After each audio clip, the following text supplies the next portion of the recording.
Ready है तो बता देंगे। Okay, ready.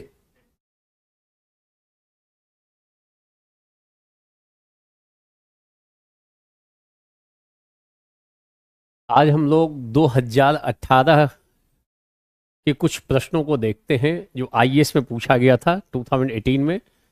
फिर क्रमिक रूप से आगे बढ़ते हुए कुछ हम लोग 2023 के भी प्रश्नों को देखेंगे। सीधे सीधे हम लोग विवेचना कर चुके हैं, अब सीधे सीधे हम लोग आ गए हैं आईएएस के प्रश्नों पर। तो कोई सतही प्रश्न नहीं है, जो स्तरीय प्रश्न है उस पे आ गए हैं। 2018 सवाल को देखो, ठीक से पढ़ो। सवाल है, एक अच्छा जीवन प्रेम से प्रेरित तथा ज्ञान से संचालित होता है। एक अच्छा जीवन का इंग्लिश अनुवाद है a good life is one inspired by love and guided by knowledge. 2018 में 125 नंबर का निबंध है। 1000 से लेकर 1200 शब्दों में लिखना है। क्लियर है? Okay, good evening. अब पहले यहां ध्यान दो।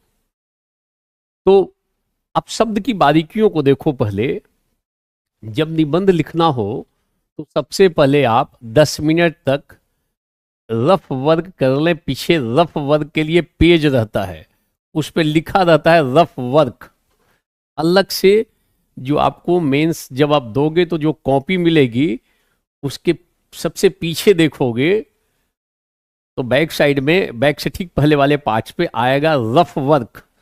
तो वहां रफ वर्क कर सकते हो और फिर बाद में उसको कट कर देना चाहिए। अलग से यूपीएससी पेज देती है, उसी में इंक्लूड रहता है, वो रफ वर्क लिखा रहता है। जैसे अगर आप निबंध लिख रहे हो तो थोड़ा रफ वर्क करना चाहिए।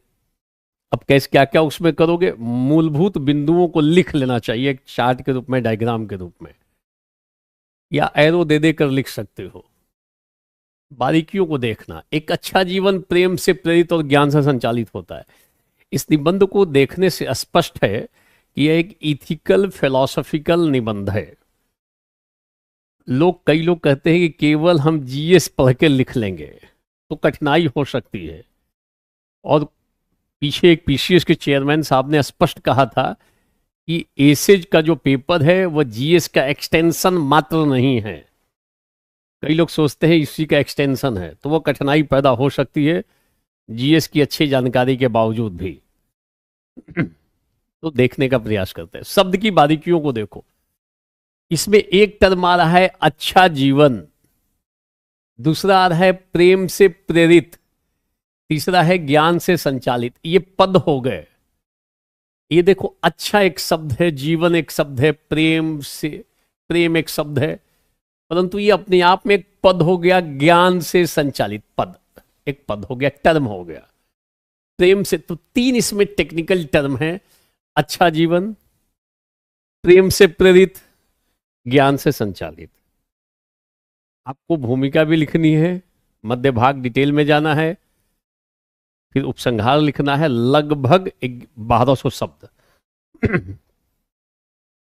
तो लिखते वक्त सबसे पहले अगर हम आरंभ करना चाहें तो कैसे कर सकते हैं? देखो, ये एक बड़ा ही सकारात्मक वाक्य है। एक अच्छा जीवन प्रेम से प्रेरित, ज्ञान से संचालित होता है। तो कई सारे ऐसे दोहे हैं, कई सारी ऐसी कविताएं हैं जिसमें प्रेम शब्द आया है। कबीर के भी बहुत सारे दोहे हैं, रहीमन के हैं, और भी अलग अलग जो कुछ कविताएं हैं उनमें भी है। जैसे शुरुआत में हम ऐसा लिख सकते हैं कि जैसे कबीर की वाणी है, पोथी पढ़ी पढ़ी जग मुआ, पंडित भया न कोय, और 2.5 आखर प्रेम का, पढ़े सो पंडित होए। ध्यान देना, ये चौपाई से भी शुरुआत कर सकते हैं। कई बार हम करते हैं ऐसी बात, पढ़े सो 2.5 आखर प्रेम का, पढ़े सो पंडित हो। प्रेम से प्रेरित होता ही है। तो एक तरीका यह है कि हम ऐसे शुरुआत कर सकते हैं। और ध्यान देना, अगर आपके पास केवल ज्ञान हो और प्रेम नहीं हो तो अपने ज्ञान का दुरुपयोग करोगे। कई सारे लोग ज्ञानी होते हैं, बड़े कटु वचन बोलते हैं। ज्ञानी है ज्ञान का दुरुपयोग करते, उनके भीतर प्रेम नहीं है। या तो ज्ञान का अहंकार आ गया है, या ज्ञान के चलते ज्ञान है परंतु अन्य चीजें भी उनके साथ एसोसिएट हो गई हैं। तो अच्छा जीवन केवल ज्ञान से संचालित नहीं होता है, अच्छा जीवन प्रेम से प्रेरित भी होना चाहिए और ज्ञान से संचालित होना चाहिए। केवल ज्ञान मात्र से अच्छा जीवन संभव नहीं है। ज्ञानी तो बहुत सारे लोग हैं, परंतु अपने ज्ञान का दुरुपयोग भी खूब करते हैं। ईर्ष्या से, वैमनस्य से, कटुता से, घृणा से भरे पड़े हैं ज्ञानी टाइप के आदमी। बहुत सारे आपको ज्ञानी ऐसे मिलेंगे जिनमें कटुता भरी हुई है, घृणा भरी हुई है, द्वेष वैमनस्य भरा हुआ है, बहुत चीजें निगेटिव भी भरी हुई हैं। प्रेम की कमी है उनके भीतर। ज्ञान तो है, प्रेम की कमी है, या ज्ञान के अनुसार आचरण नहीं है। शब्द की बारीकियों को देखो। अच्छा जीवन ज्ञान से प्रेरित और जीवन प्रेम से प्रेरित और ज्ञान से संचालित होता है। तो एक तो शुरुआत हम आरंभ ऐसे कर सकते हैं, पोथी पढ़ी पढ़ी जगमुआ पंडित भयाना को, ऐसे एक शुरुआत कर सकते हैं। हम ऐसे भी शुरुआत कर सकते हैं कि देखो अच्छा जीवन के बारे में हो रहा है तो ठीक से सोचो। जीवन की शुरुआत, मानव जीवन की शुरुआत, मानव जीवन की शुरुआत में तो आदिम मानव की स्थिति थी। मानव तो शिकारी की भूमिका में था, उसके लाइफ, उसका जीवन ऑलमोस्ट शिकारी वाली भूमिका में भी थी। अभी भी आप देखोगे कई जगहों पर ऐसी स्थितियां हैं जो पुरानी जनजातियां हैं, शिकारी जीवन। तो एक उस आदिम मानव से लेते हुए अब हम लोग सभ्य मानव तक पहुंच चुके हैं। आज सभ्य मानव की बात, सिविलाइज्ड ह्यूमन बीइंग्स, सभ्य मानव की बात की जा रही है। ये जो दूरी है, उस दूरी में इन दोनों का रोल है, प्रेम का और ज्ञान का। जैसे जैसे ज्ञान बढ़ा, हमने बहुत सारी चीजों को सही गलत का भेद करना शुरू कर दिया, बहुत सारी नेगेटिव चीजों को हटाया, और प्रेम हुआ तो सामंजस्य, संतुलन, दूरी खत्म हुई, भाईचारा बढ़ा। तो दोनों चीजें जरूरी है लाइफ में, प्रेम भी चाहिए और ज्ञान भी चाहिए, तभी गुड लाइफ होगा, अच्छा जीवन होगा। नहीं तो बुरा जीवन हो जाए। गुड का उल्टा बैड होता है। बुरा जीवन कौन सा है? जिसमें प्रेम ना हो, प्रेम का विपरीत लिख लो, ज्ञान के बदले अज्ञान हो। जो व्यक्ति अज्ञानी हो और जिसमें प्रेम के बदले घृणा बैठा हो, उसका जीवन बुरा जीवन है। तो अच्छा जीवन लिखते वक्त बुरे जीवन के बारे में भी लिखेंगे। तो हम ऐसे भी शुरुआत कर सकते हैं कि मानव के जो जीवन की यात्रा है, उस यात्रा में देखोगे कि धीरे धीरे मानव इस यहां से निकलकर सभ्य मानव के स्तर पर पहुंचा हुआ है। और यहां तक पहुंचने के क्रम में सबसे बड़े जो दो महत्वपूर्ण भूमिकाएं रही हैं जिसकी, वह है प्रेम और दूसरा है ज्ञान। इन दोनों की जैसे जैसे ज्ञान अर्जित हुआ, सही गलत का भेद हुआ, और प्रेम हुआ तो एक थोड़ी एकता आने लगी, सामंजस्य संतुलन बनने लगा समाज में। तो आप ऐसे शुरुआत कर सकते हो इस ऐसे की कि मानव जीवन की जो यात्रा है वह कहां से शुरू हुई है, और अभी हम लोग सभ्य मानव की बात कर रहे हैं, मानवाधिकारों की बात कर रहे हैं, मानव के कल्याण की बात कर रहे हैं। इस यात्रा के क्रम में दो जो तत्व हैं उन्होंने महत्वपूर्ण भूमिका निभाई है, पहला प्रेम और दूसरा ज्ञान। हमारी एक शुरुआत ऐसे हो सकती है। पीछे पूछ रहे सैटरडे और संडे को क्लास ऑफ रहता है क्या? पिछली बार ऑफ था, पता नहीं है, ऑलरेडी ऑफ था, आगे का पता नहीं, आगे हो सकता है सैटरडे को क्लास ले लें। ध्यान रखना, ये सब हमसे क्यों पूछते हो? बच्चा टाइप से पूछ रहा है, सर सैटरडे को भी क्लास ऑफ रहती है क्या? हमसे मत पूछो ये सब। मैनेजमेंट, बड़े अच्छे धुरंधर लोग बैठे हुए मैनेजमेंट में, वहां बात कर लो। कुछ बढ़िया सवाल पूछो जो हितकारी हो, लाभकारी हो, उपयोगिता हो, जिसकी जिस सवाल में कुछ प्रासंगिकता हो, अर्थपूर्ण सवाल पूछो हमसे, जो मीनिंगफुल क्वेश्चन हो। ये मीनिंगलेस सवाल है जिसकी कोई मतलब अर्थपूर्णता है ही नहीं। तो कितना आराम से पूछा, सर सैटरडे संडे ऑफ रहता है कि आज बना लो अपना कुछ नया प्रोग्राम बनाना है तो जिससे मिलना हो सैटरडे संडे को मिल लेना, शाम का समय है। एक अच्छा जीवन प्रेम से प्रेरित और ज्ञान से संचालित होता है, इस पे हम लोग जा रहे हैं। तो भूमिका कैसे करेंगे समझ में आ जाना चाहिए। ठीक है। इसे लिखना अभी उसकी पहली क्लास होगी, पहली क्लास है, मगर वो पहली में है नहीं, वो परिपक्व है, उसको पता नहीं होगा, देर से हो सकता है ज्वाइन किया हो, कोई बात नहीं। अब ध्यान दो, यहाँ पे प्रश्न पूछोगे सकारात्मक तो जवाब देंगे, अच्छा सवाल पूछोगे निसंदेह उसका जवाब मेरी तरफ से मिलेगा। तो कैसे शुरुआत कर सकते हो? एक तो उपाय ये है कि हम किसी दोहे से शुरुआत कर ले, किसी कविता से शुरुआत कर ले। एक शुरुआत है कि मानव जीवन के आरंभ को देखें कि मानव जीवन का कैसे आरंभ हो रहा है। अब देखो पहले उसका जीवन कैसा था, कबीलाई जीवन आप कह सकते हो, बहुत सभ्यता नहीं थी, बहुत इन चीजों की बात नहीं थी कि प्रेम हो और बहुत ज्यादा ज्ञान से संचालित हो।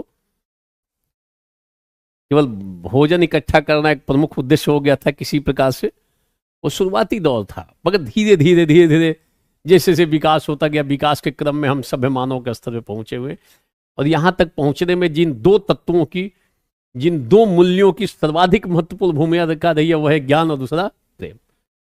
अब जीवन तो हम लोग जी रहे हैं, एक जीवन जी रहे हैं, परंतु अब हमको अच्छे जीवन की तरफ बढ़ना है। हम लोग जीवन अब जी रहे हैं, हम सभ्य मानव की श्रेणी में पहुंच रहे हैं, परंतु अभी भी जीवन में एक अच्छे जीवन की स्थिति उभर कर सामने नहीं आ रही है। तो हमको जीवन को इन दोनों से युक्त करना पड़ेगा। ये हो जाएगा, बिल्कुल स्टेटमेंट से कर सकते हो, ठीक है। उधर में लिख रहा है प्रेम ही पूजा है, अच्छी बात है। कौन लिख रहा है? हैं? ठीक है, वो लिख रहे हैं प्रेम ही पूजा, इसी टाइप से लिख देना, प्रेम ही श्रद्धा है, प्रेम ही समर्पण है। प्रेम के साथ कई चीजें लिख सकते हो। प्रेम ही ईश्वर है, प्रेम में सब कुछ है। मगर वो प्रेम जो है ना, ये प्रेम का संदर्भ अलग है, आत्मिक प्रेम से है यहां संदर्भ। ऐसा प्रेम जिससे भाईचारा बढ़े, जिससे सद्भावना बढ़े, जिससे भेदभाव घटे।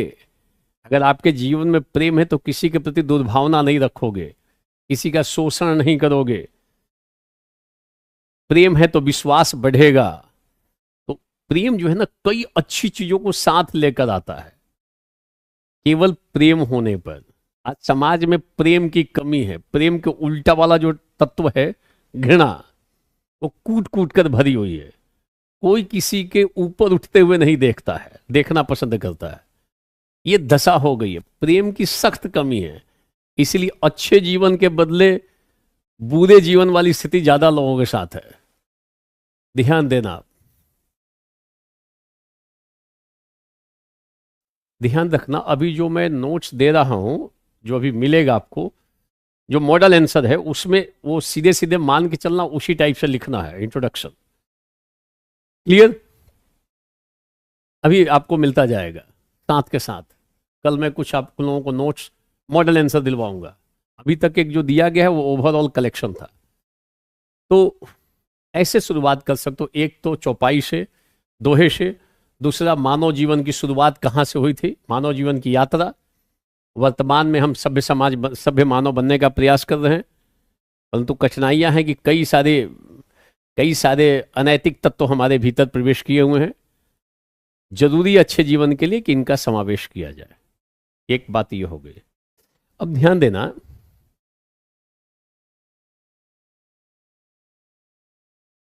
ध्यान देना कि जब आपके पास मिल गया, तीन टर्म मिल गए, अच्छा जीवन मिल गया,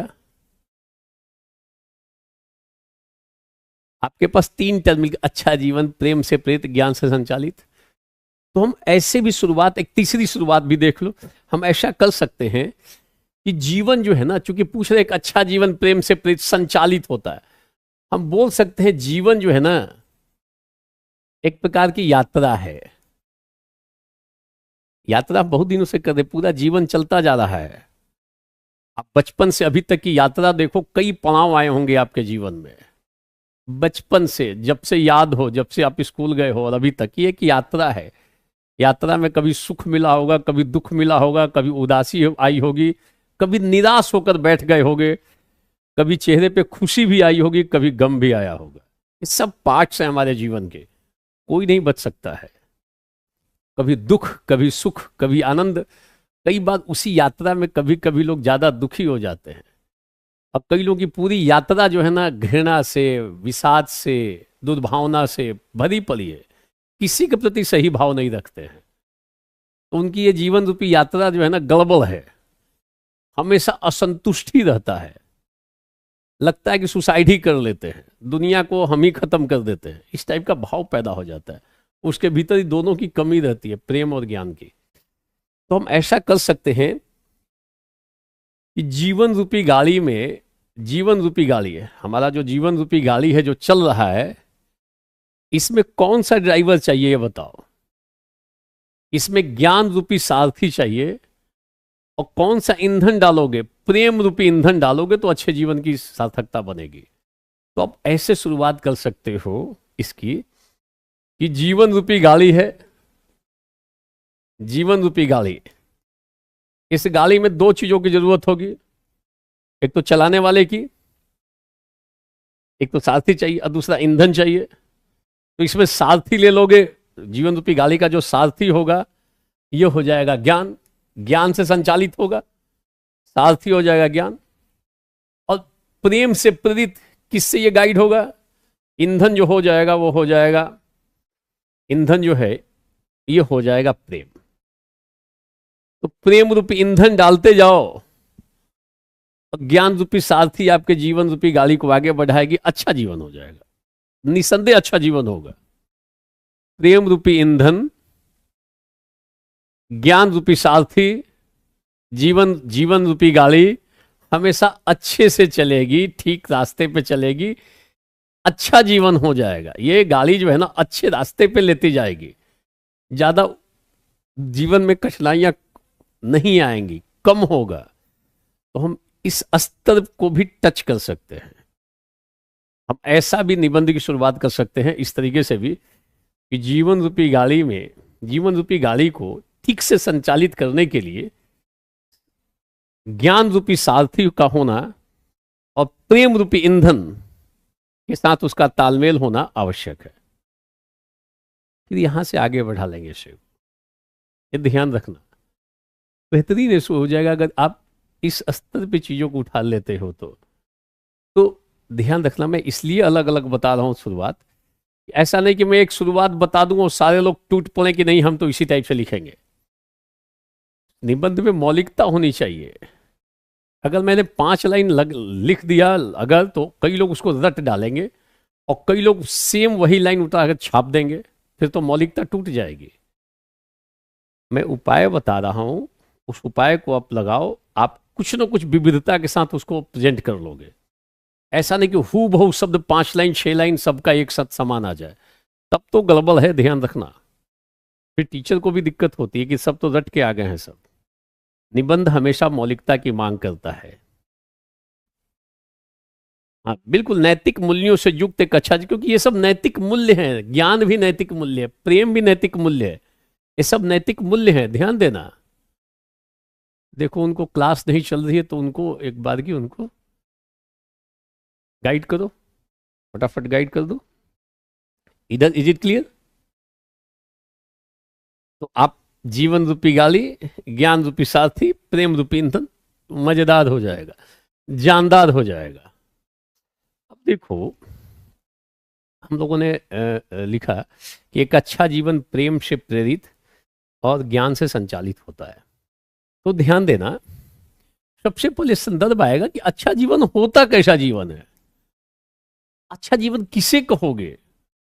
तो अच्छा जीवन वो जीवन होता है जो क्वालिटी लाइफ हो, जिसमें गुणवत्ता हो, क्वालिटी हो, गुणवत्तापूर्ण जीवन हो, प्रामाणिक जीवन हो, जिसमें प्रामाणिकता हो, ध्यान देना, जिसमें जिसमें मूल्य हो, जिसमें नैतिकता और मूल्य युक्त हो, नैतिकता और मूल्य युक्त हो, मूल्य और नैतिकता से जो युक्त हो वो अच्छा जीवन, मूल्य और नैतिकता से युक्त हो। जिसमें एक अच्छी जीवन शैली हो, स्वस्थ जीवन शैली हो, अच्छा जीवन है।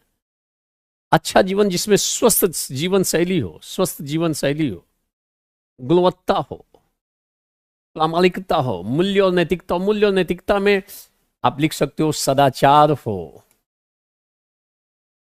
सदाचार हो, कर्तव्य पालन का भाव हो, मानवता हो।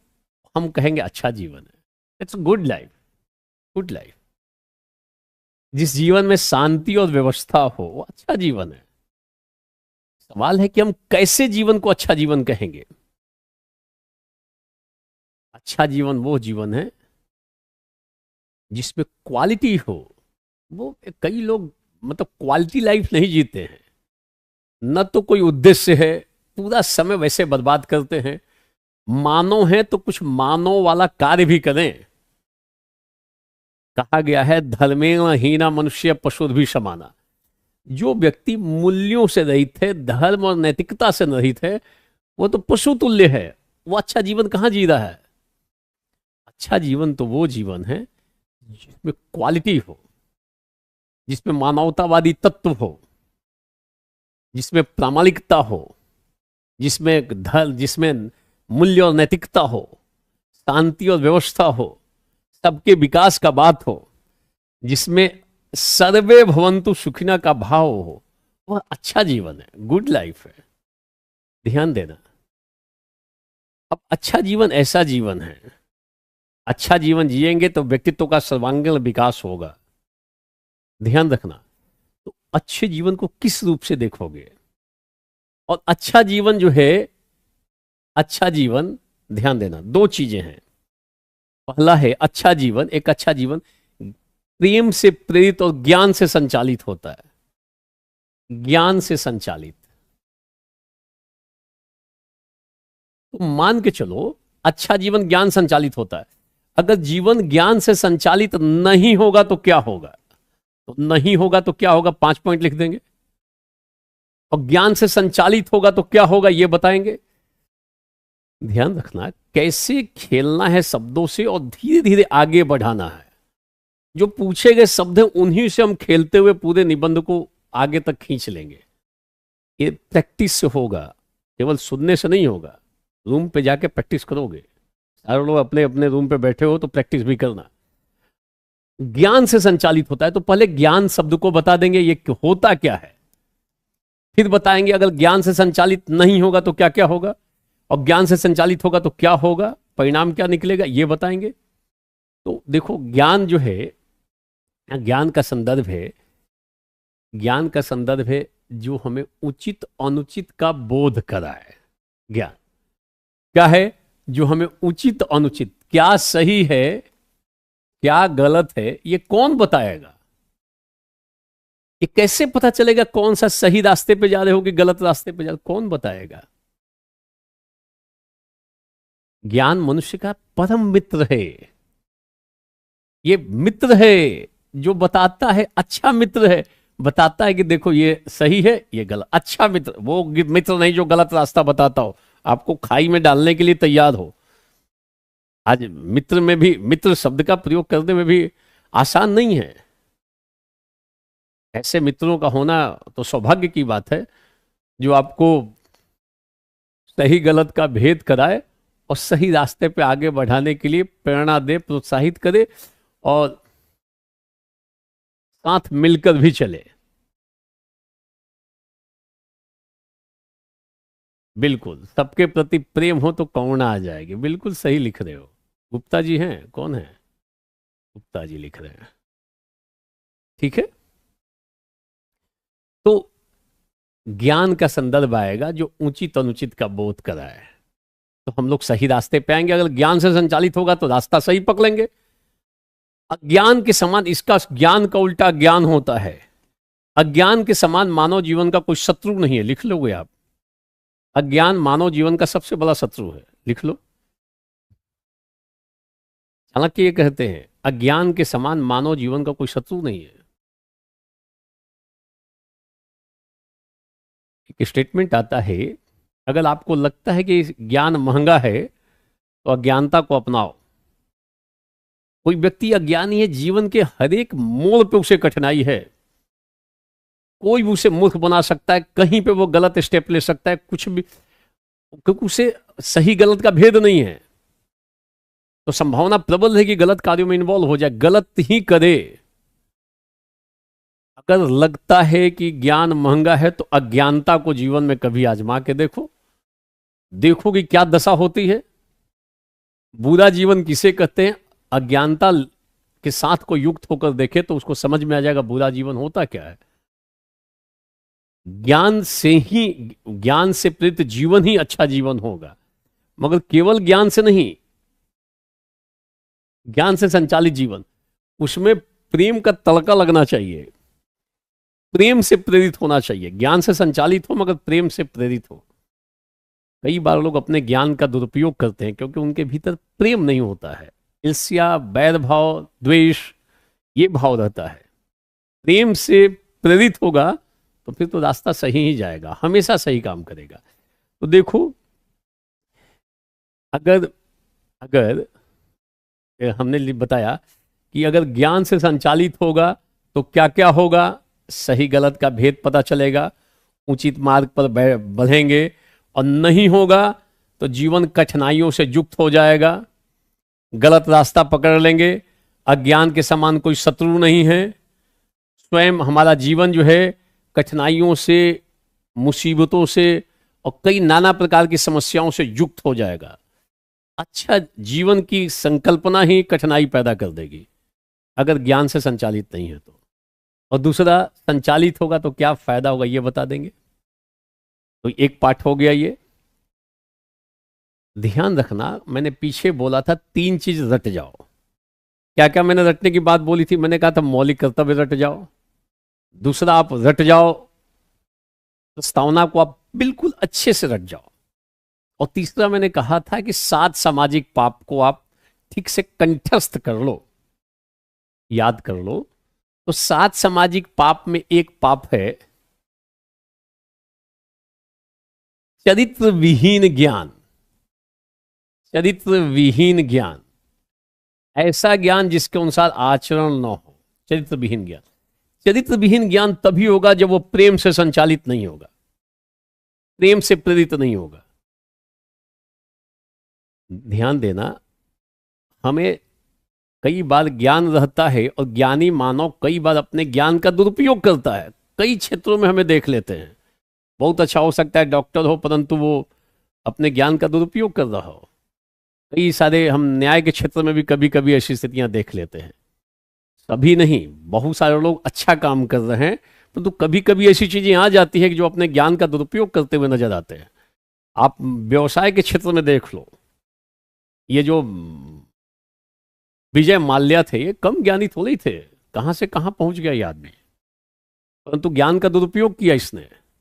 रामलिंगम राजू, सत्यम कंप्यूटर संबंधित बड़ा घोटाला, वो ज्ञानी आदमी था, उसको पता था कैसे पैसा बढ़ाना है, परंतु वो, उसका ज्ञान जो था चरित्र युक्त नहीं था, वो प्रेम से संचालित नहीं था, वो लोगों का शोषण करना चाहता था। परिणाम स्वरूप इतना बड़ा घोटाला हुआ। वो अच्छा जीवन नहीं, अभी देखो उसके जीवन की दशा क्या है, विजय माल्या की ये, और मेहुल चौकसी और नीरव मोदी का, इस सबके जीवन को देखोगे, ये बहुत अच्छा जीवन थोड़ी जी रहे हैं। तो ऐसा नहीं कि ये लोग अज्ञानी थे, ज्ञान था, परंतु वो चरित्र विहीन ज्ञान था, प्रेम से रहित ज्ञान था।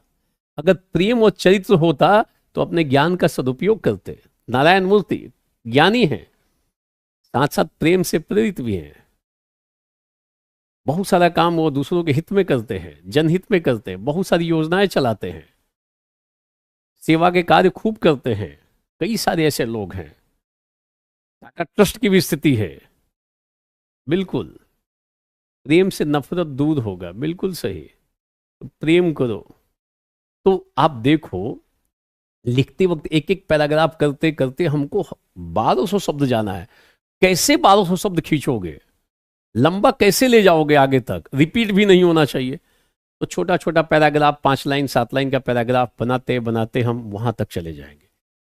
उसके पक्ष में जाएंगे, विपक्ष में जाएंगे, विभिन्न क्षेत्रों में जाएंगे, सामाजिक क्षेत्र, आर्थिक क्षेत्र, राजनीतिक क्षेत्र करते करते हम पहुंच जाएंगे। तो एक पहले इंट्रोडक्शन दिया आपने, फिर अच्छा जीवन बता दिया, फिर अच्छे जीवन को बोले कि ये ज्ञान संचालित होना चाहिए।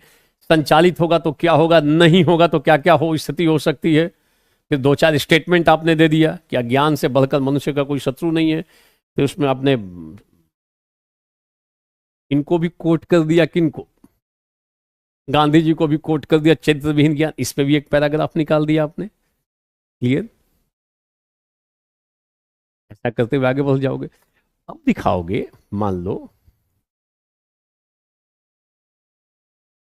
ये प्रेम है, प्रेम से प्रेरित होना चाहिए, तो प्रेम से प्रेरित होगा तो क्या होगा, और प्रेम से प्रेरित नहीं होगा तो क्या होगा, तो नहीं में बता दोगे।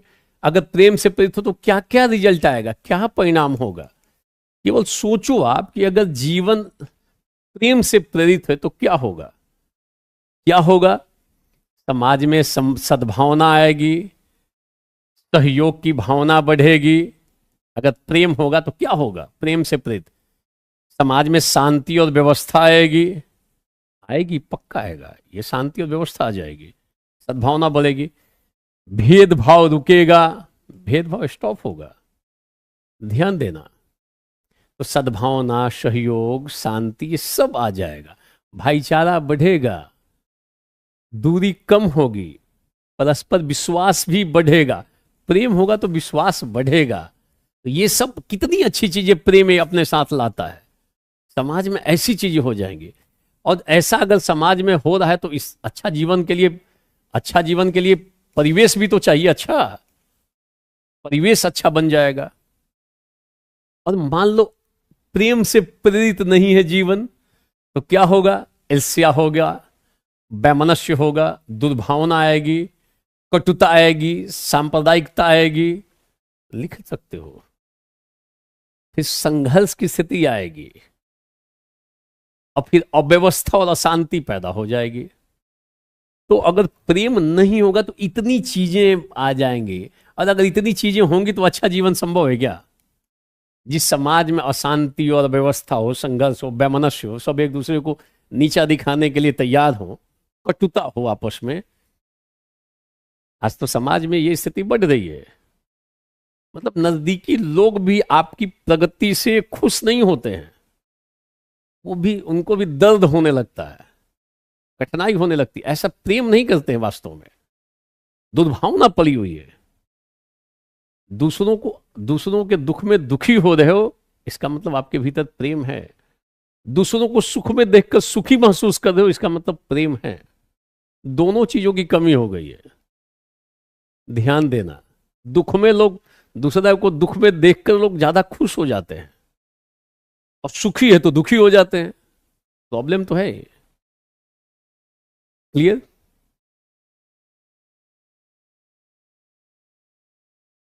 प्रेम से जीवन गुणवत्तापूर्ण बनेगा। यस, ध्यान, ऐसा नहीं तो बाहर निकल के प्रेम ही करना शुरू कर देना। प्रेम का संदर्भ भी है, तो आप लिखते वक्त कैसे चलोगे, प्रेम से प्रेरित अगर होगा तो ये परिणाम निकलेगा, अच्छे जीवन में सहायक है। प्रेम से प्रेरित जीवन नहीं है तो ये दशा बनेगी, ये जीवन अच्छे जीवन के लिए कठिनाई पैदा करेगा, समाज में अशांति और अव्यवस्था पैदा करेगा, और अंत में राष्ट्र की एकता और अखंडता पर भी प्रहार करेगा। ये सारी बातें लिख सकते हो, लिख दोगे, क्या दिक्कत है। और अगर मान लो प्रेम से प्रेरित है, ज्ञान से संचालित है, समाज में करुणा आ जाएगी, सहानुभूति आ जाएगा, कितना अच्छा हो जाएगा। ध्यान देना, यहीं पे आप ये भी बता दोगे कि प्रेम जो शब्द है ये थोड़ा इमोशनल अटैचमेंट को दर्शाता है, संवेगात्मक लगाव को दर्शाता है। प्रेम जो है संवेगात्मक लगाव, मगर ये वासनात्मक प्रेम नहीं है, शारीरिक प्रेम नहीं है। प्रेम में करुणा का भी भाव होता है। प्रेम का विस्तार करुणा, दूसरों को दुख में दुखी होना, दूसरे के दुख दर्द को समझना। प्रेम का विस्तार होगा तो करुणा की दिशा में जाएंगे हम लोग। करुणा में भी प्रेम का भाव होता है। तो इमोशनल जिसके साथ प्रेम होता है ना, उसको अगर कठिनाई होती है तो अपने को भी कठिनाई होगी। जैसे आप बच्चों से प्रेम करते हो, बच्चे जब हंसते हैं तो आपको भी अच्छा लगता है, बच्चा खेलता है तो आपको अच्छा लगता है, क्योंकि वहां इमोशनल अटैचमेंट है, मगर वो सीमित है, उसका व्यापक विस्तार लोग नहीं कर पाते। बच्चा दुखी होता है, आप दुखी हो जाते हो, प्रेम है। बोलो, खाना खाता है, खुशी आपको मिल जाती है कि अरे बच्चे ने खाना खा लिया, प्रेम है वो। और प्रेम की कोई सीमा नहीं होती है, मगर प्रेम का संदर्भ कई बार लोग दूसरी दिशा में लेकर जाते हैं। मानव कृत सुंदर हो तो फिर यस, लिख सकते हो, अपने मन की बात लिख सकते हो, कोई दिक्कत नहीं। कहने का मतलब है कुल मिलाकर कि जीवन में नैतिकता और मूल्य का होना बहुत आवश्यक है।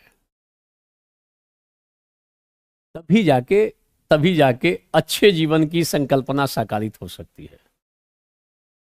और उसमें अगर जीवन प्रेम से संचालित हो, प्रेम से प्रेरित हो, ज्ञान से संचालित हो, तो यह अवधारणा साकारित होगी कि सर्वे भवन्तु सुखिनः, सर्वे सन्तु निरामया।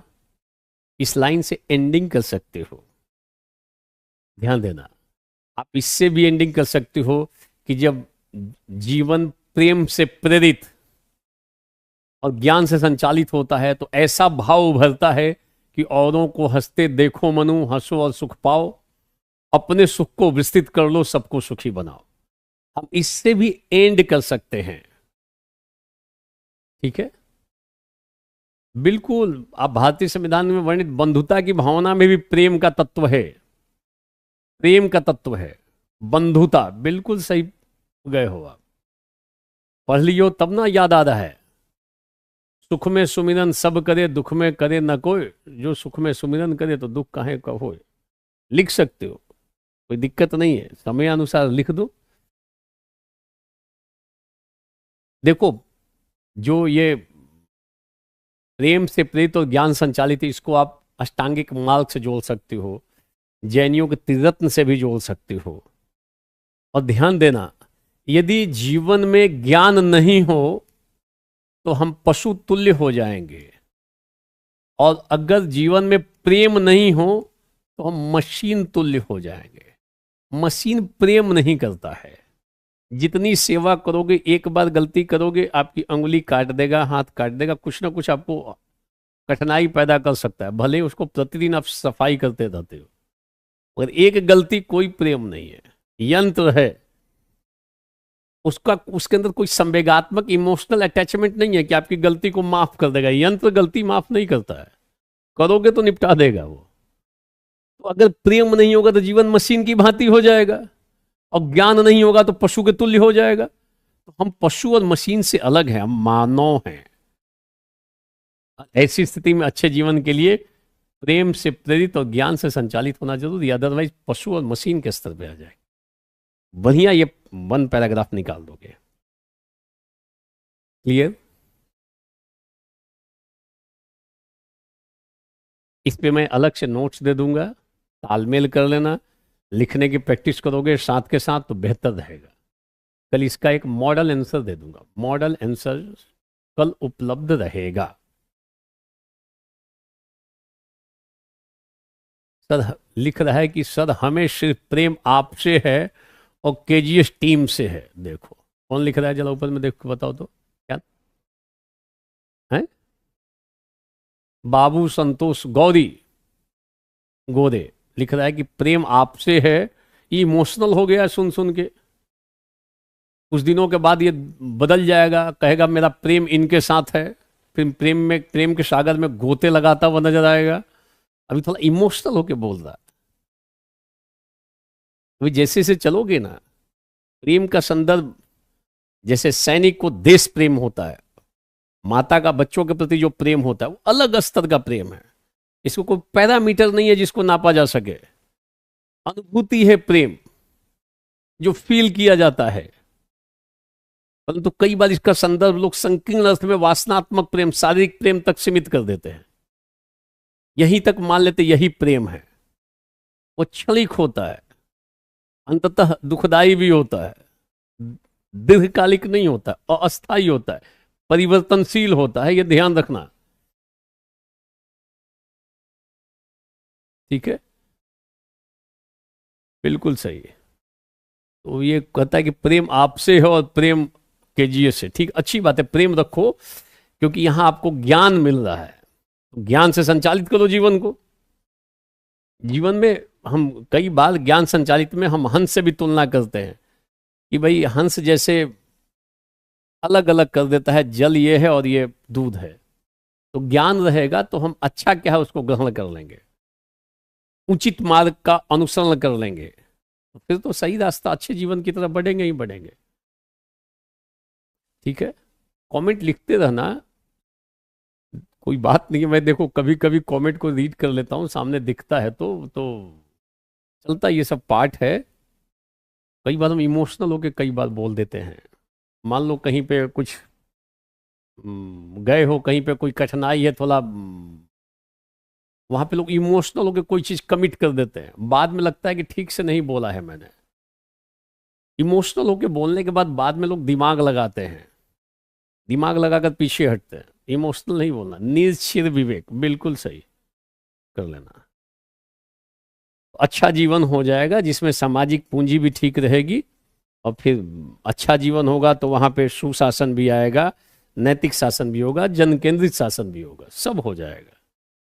अच्छे जीवन में सब आ जाता है। क्लियर? बोलो क्लियर, सारे लोग बोलो, लिख लोगे? बोल तो लो, लिख लोगे सारे लोग? सामाजिक पूंजी से प्रेम है सर, बिल्कुल सही है। सामाजिक पूंजी बनाओ, मगर लोग भौतिक पूंजी के चक्कर में ज्यादा पड़े हुए हैं, भौतिक पूंजी इकट्ठा करने के क्रम में सामाजिक पूंजी को चोट पहुंचा देते हैं। बाद में पता चलता है, कोविड के समय सब समझ में आ गया, कई लोगों के पास भौतिक पूंजी बहुत थी, सामाजिक पूंजी नील थी, कोई देखने तक नहीं आया, पूछने तक नहीं आया, वो चले गए, कहां चले गए, कहां गए, वो किसी को अता पता नहीं है।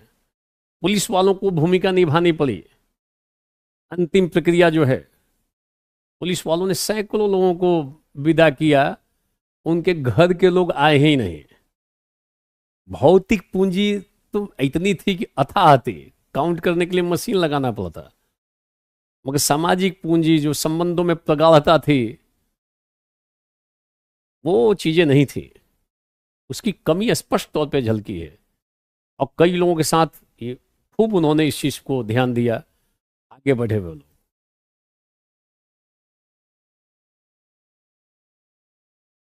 ठीक है, विविधता में एकता की स्थापना प्रेम से ही संभव है, बिल्कुल सही बोल रहे हो। क्लियर?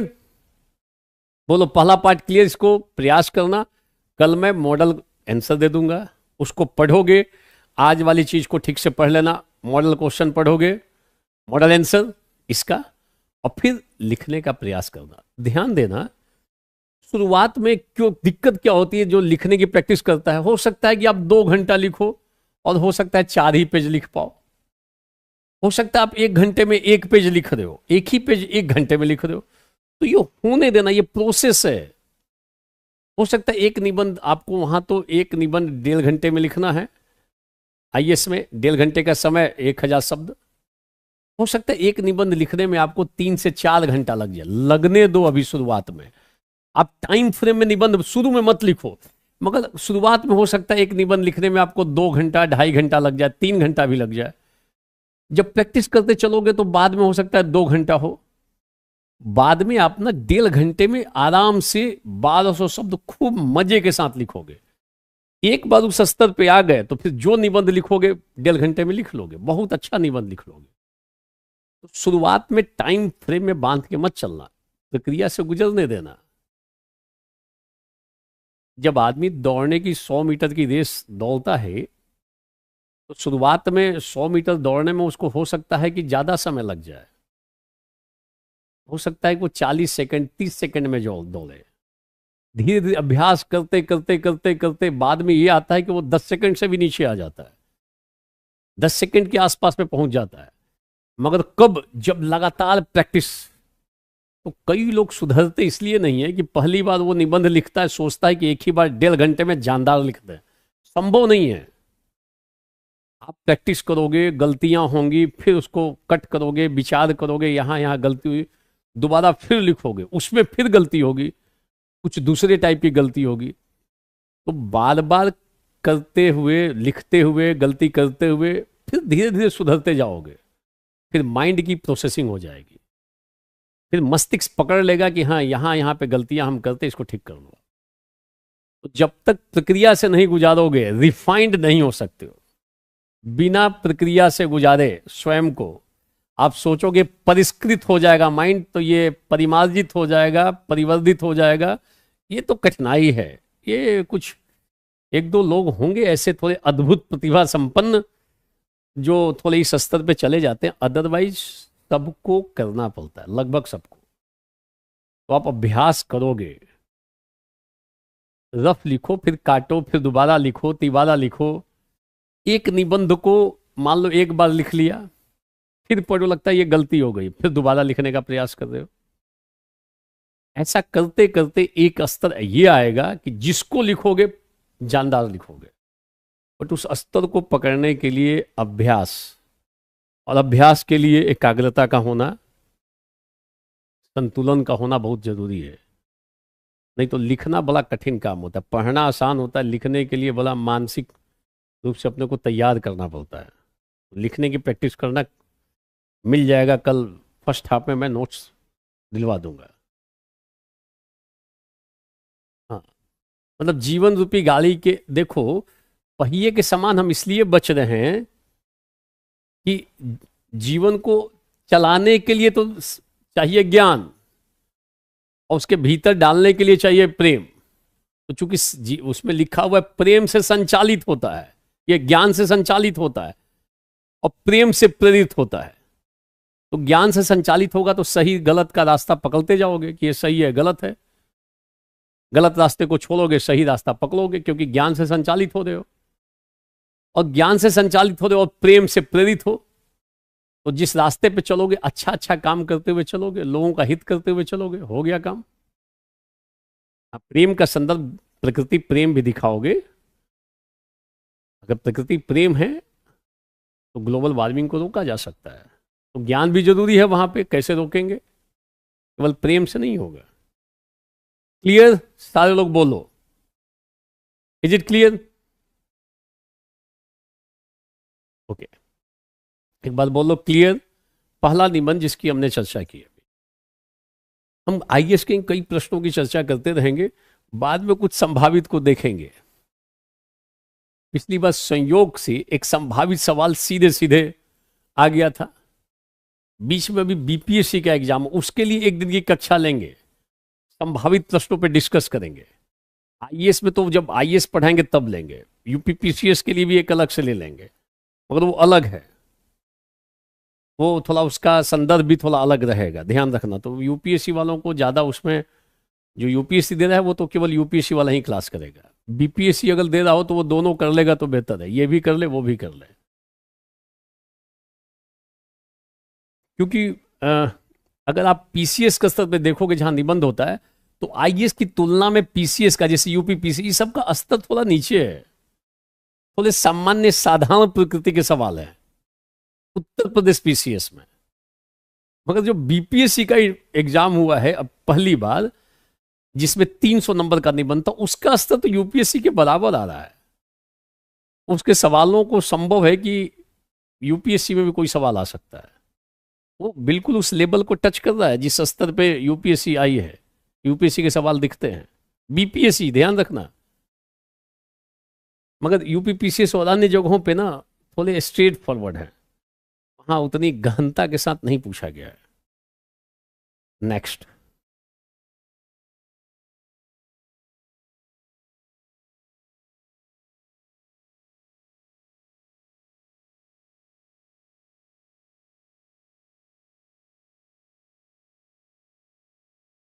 देखो 18 का एक और सवाल है, इसके बाद हम 22 का सवाल देखेंगे।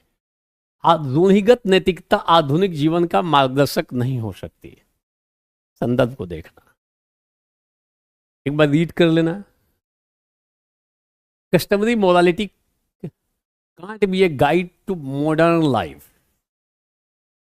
शब्द की बारीकियों को देखो। आ रहा है रूढ़िगत नैतिकता, आधुनिक जीवन, मार्गदर्शक। नहीं है तो हो भी सकती है। तो देखो, रूढ़िगत आया है तो इसका उल्टा सोचो, आ गया प्रगतिशील। इसको ऐसे जोड़ के लिख सकते हो, रूढ़िगत का मतलब कस्टमरी का उल्टा हो जाएगा प्रगतिशील नैतिकता, जो प्रोग्रेसिव मॉरालिटी है। नैतिकता जो मूल्यों से युक्त नैतिकता है, आडंबर वाली नैतिकता नहीं है।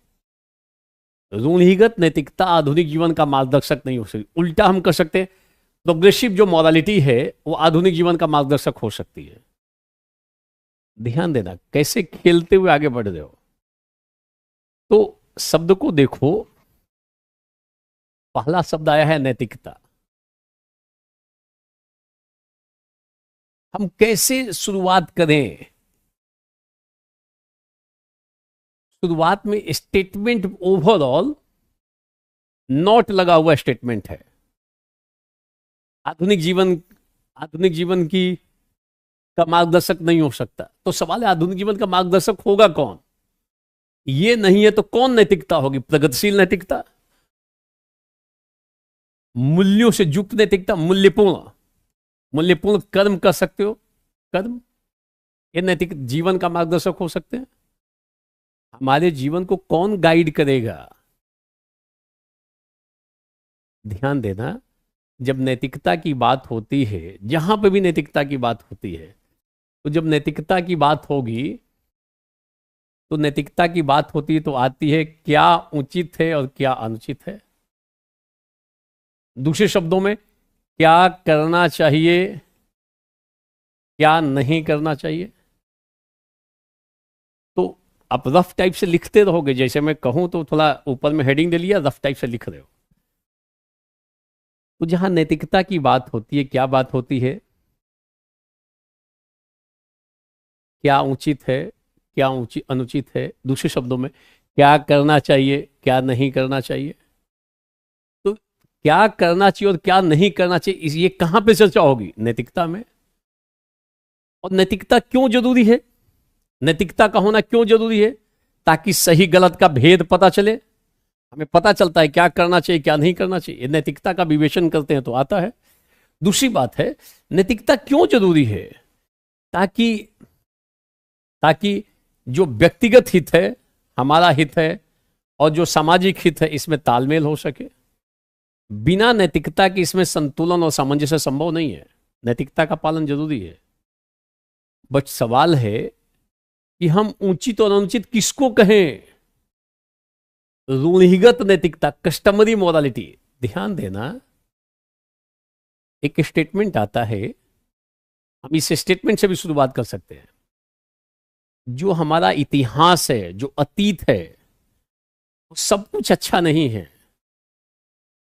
और हमारा अतीत का सब कुछ बुरा भी नहीं है। आज समाज में दो टाइप के लोग दिखाई देते हैं।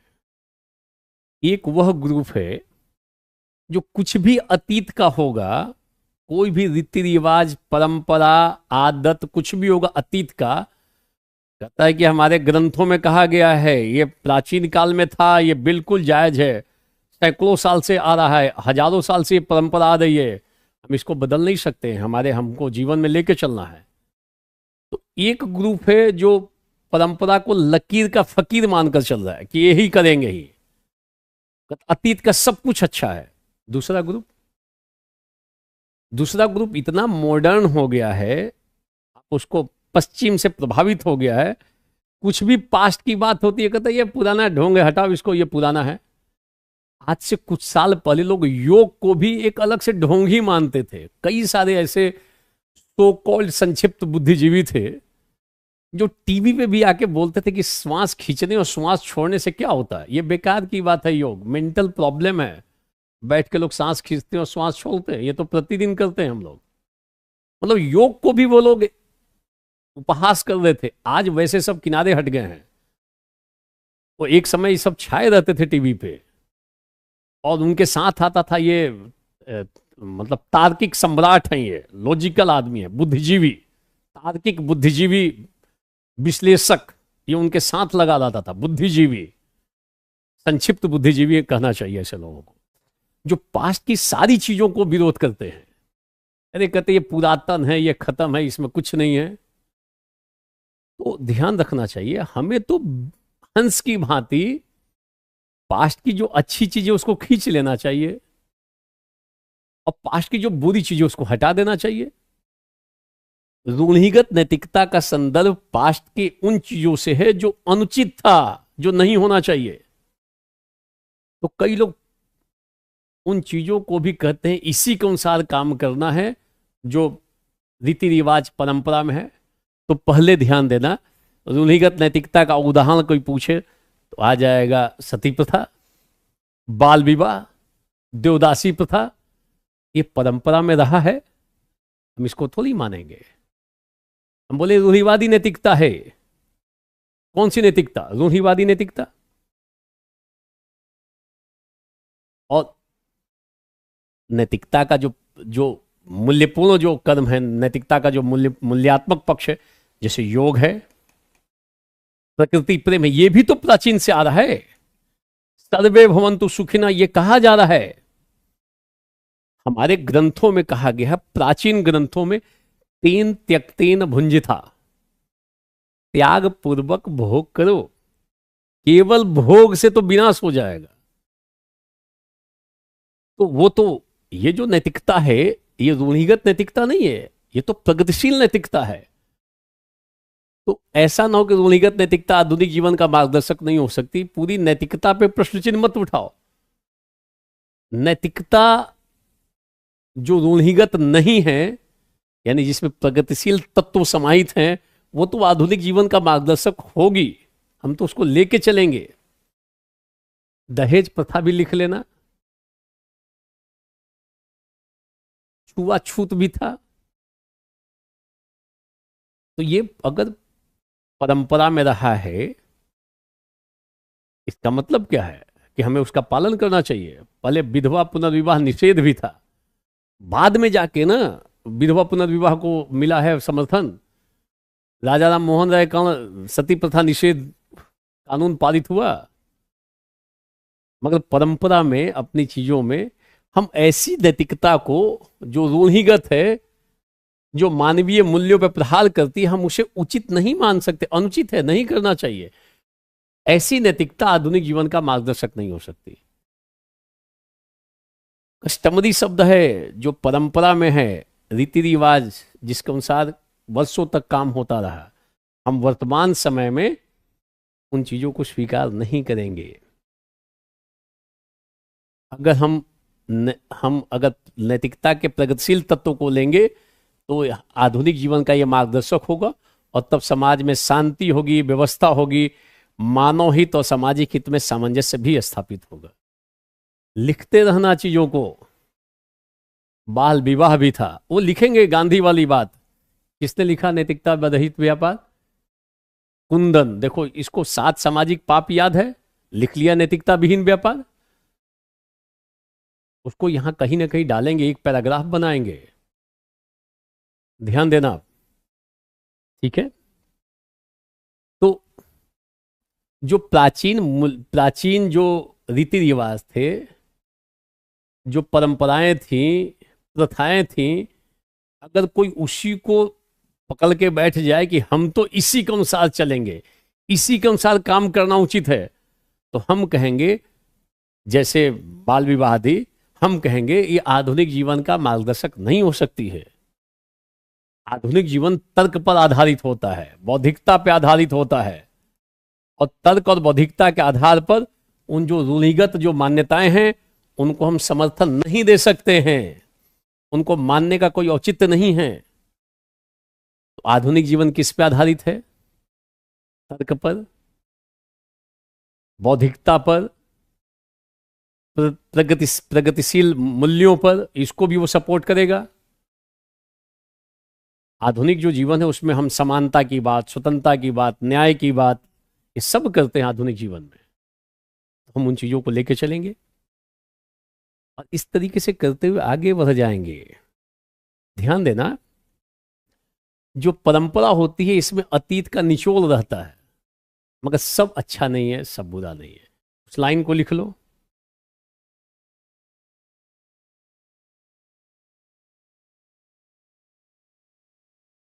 जो पुराना है, लाइन को लिख लो, जो पुराना है वह न वह जो पुराना है वह सब कुछ न तो अच्छा है, न तो सब कुछ अच्छा है, ग्रहणीय है,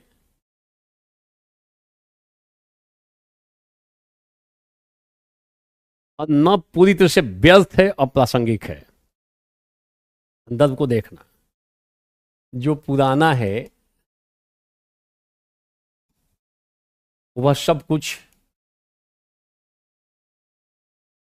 दो चीजें हैं, सब कुछ अच्छा है, प्रासंगिक है, ये बात नहीं मानेंगे। सब कुछ अच्छा और प्रासंगिक है, नहीं मानेंगे। और सब कुछ व्यर्थ है और त्याज्य है, ये भी नहीं मानेंगे।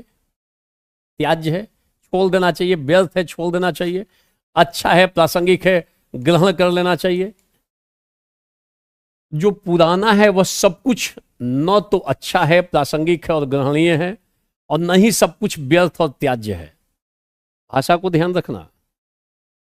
पास्ट से तो बहुत चीजें आ रही हैं, परंतु सब कुछ व्यर्थ नहीं है, सब कुछ ग्रहण करने लायक नहीं है। हम हम विवेक लगाएंगे, हंस बन जाएंगे। जो अच्छा होगा चुन लेंगे, वो आधुनिक जीवन में साफ सपोर्ट करेगा। जो निगेटिव होगा उसको छोड़ देंगे, तर्क और बौद्धिकता के आधार पर। तो क्या क्या अच्छा है, जैसे योग और प्रकृति प्रेम को हम ले लेंगे। योग, प्रकृति प्रेम लेने में कोई दिक्कत थोड़ी ऐसी चीजों की। और क्या छोड़ देंगे? सती प्रथा, बाल विवाह, जो कन्याबद्ध आदि की जो स्थितियां थी, अप्रासंगिक है। तो जो अप्रासंगिक है, जो जीवन में अंधविश्वास को बढ़ाता है, उसको छोड़ेंगे। और जो उपयोगी है, पास्ट का तत्व, उसको हम ग्रहण कर लेंगे, ग्रहण करेंगे। ऐसा नहीं कि सबको छोड़ देंगे। महिलाओं का सम्मान भी, यत्र नार्यस्तु पूज्यन्ते रमन्ते तत्र देवता, ये भी लिख देंगे, कोई दिक्कत नहीं है। आधुनिक जीवन मानव केंद्रित है, बिल्कुल सही है। क्लियर?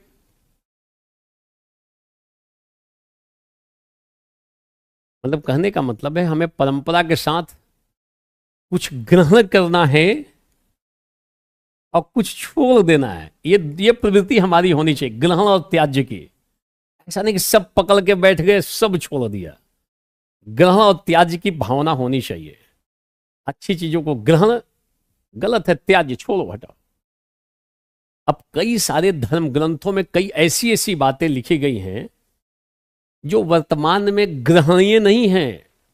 तार्किकता से और बौद्धिकता से आप सपोर्ट नहीं कर सकते हो, परंतु अभी भी जो धर्म ग्रंथ को मानने वाले मान के बैठे यही सही है, क्योंकि हमारे धर्म ग्रंथ में है।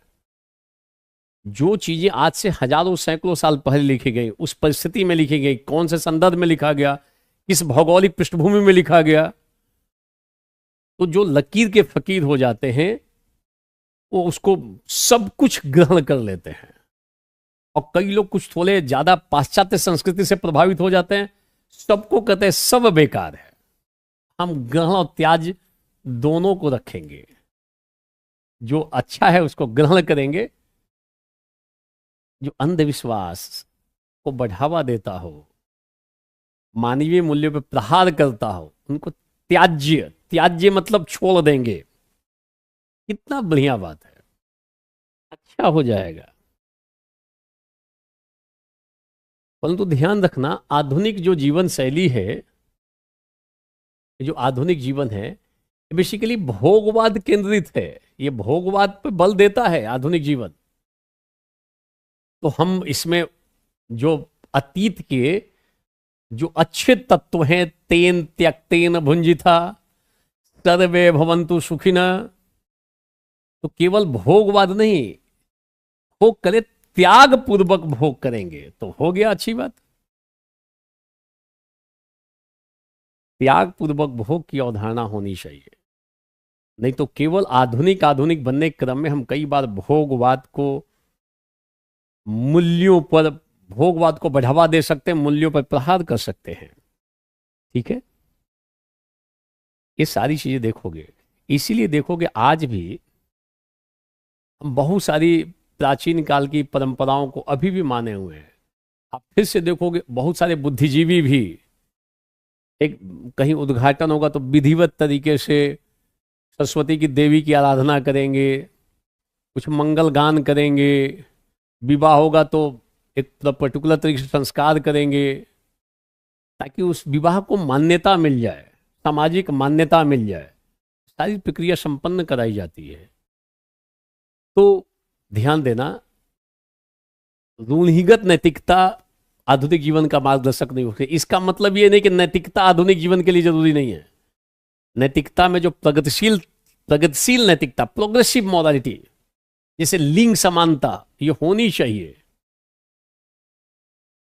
तो जो चीजें गलत है उनका विरोध करेंगे, जो चीजें अच्छी है उनका हम लोग सपोर्ट कर देंगे, और तब आधुनिक जीवन का आधार ये बन सकता है। ध्यान देना आप। Is it clear? एक बात बोले सारे लोग,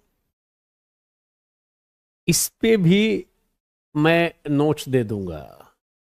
मॉडल आंसर, ध्यान देना, मॉडल आंसर, उस आंसर को पढ़ोगे जो आज का डिस्कशन है, इसको पढ़ोगे, मॉडल आंसर के साथ तालमेल करोगे, प्रैक्टिस करोगे, देखकर हूबहू लिखना नहीं है। नैतिकता को दरिद्र नारायण, और आप जब देखो कोई भी रूढ़िवादी परंपरा हो, उसको तर्क और बौद्धिकता की कसौटी पे कसोगे कि मानव के लिए हितकारी है कि नहीं है, समझ में आ जाएगा ठीक नहीं है। हम सती प्रथा को अमानवीय कृत्य कहेंगे। बाल विवाह, परिस्थितियां ऐसी थी कि बाल विवाह हो जाता था पहले, अभी भी है, कई रिपोर्ट अभी आई थी, वो खत्म नहीं हो रहा है।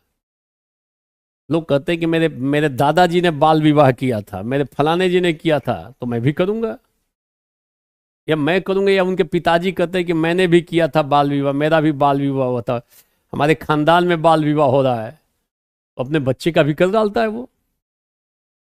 तो ये कौन सी नैतिकता हो गई? रूढ़िगत नैतिकता हो गई। ठीक है, कल मिल जाएगा, ध्यान रखना। Is it clear? बोलो, इज इट क्लियर?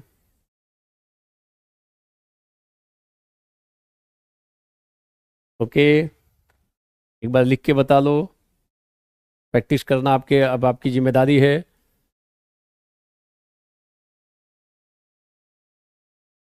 हमारे गांव में बाल विवाह ही होता है सर। देखो, तो सतर्क रहना तुम बच्चे, कि तुम्हारा भी पकड़ के, या फिर तुम्हारा भी हो ही चुका बाल, तो जब तुम्हारे गांव में होता है तो तुम अपवाद कैसे हो गए? ठीक है,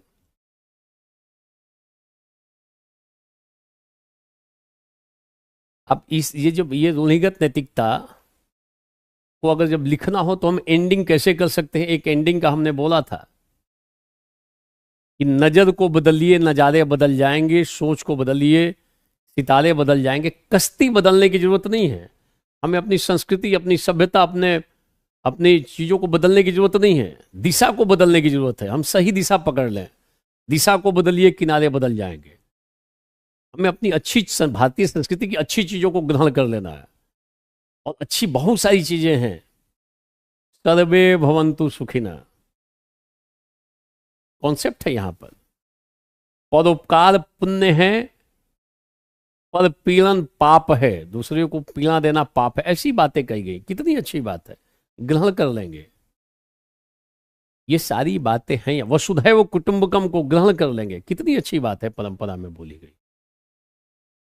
ठीक है,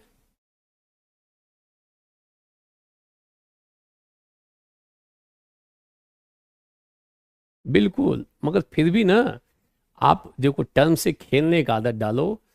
कई लोग जाके निबंध बैठ के लिखते हैं, मैं तरीका बता रहा हूं, लिखवाना तो बहुत आसान है, लिखवा देंगे, केवल रटोगे। तो जो लिखवाने का बात है वो मैं अलग से दे रहा हूं। खाप पंचायतें भी कई बार, अब मगर वो भी थोड़ी रूढ़िगत नैतिकता का पीछे सपोर्ट करती थी। मतलब खाप पंचायतें अच्छे कार्यों में भी संलग्न है, वो समाज हित में बहुत अच्छा अच्छा काम करती हैं, बट बाद में उन्होंने शादी ब्याह में कुछ इतना इंटरफियर करना शुरू कर दिया, शादी कहाँ करनी है कैसे करनी है। वो बीच में खाप पंचायतें कुछ ऐसे कार्यों में चर्चा में आ गई थी, जबकि वास्तव में अपनी जाति के हित के लिए कई अच्छे काम करती हैं। तो उन लोगों ने भी अब जो पीछे आज से 7-8 साल पहले जो चर्चा होती थी, जब भी खाप पंचायत का नाम आता था किसी अलग टाइप में, कोई प्रेम प्रसंग में शादी कर रहा है उसको लेकर उनका जजमेंट आता था, या उसको दंडित भी करते थे। अब वो घटनाएं कम हो रही हैं, खाप पंचायतों की चर्चा इन मुद्दों को लेकर अब कम होती है, क्योंकि बहुत कई बार एक्शन हो गया, एक्शन हुआ तो फिर उनको लग गया कि इस मामले में थोड़ा कम ही हस्तक्षेप करें, अब कम हस्तक्षेप करते हैं। अब सामाजिक गतिविधियां बहुत अच्छा अच्छा भी काम करते हैं खाप पंचायतें। खाप पंचायतों को सामाजिक दर्जा प्राप्त है, सोशल स्टेटस है, ध्यान रखना, इन्हें कोई कानूनी दर्जा नहीं है कि दंड दे सके, तो वो अपना जजमेंट सुनाते हैं अभी भी, है तो सामाजिक मान्यता प्राप्त। एनजीओ कर सकते हो, क्या दिक्कत है, जातिगत भेदभाव भी लिख लेना।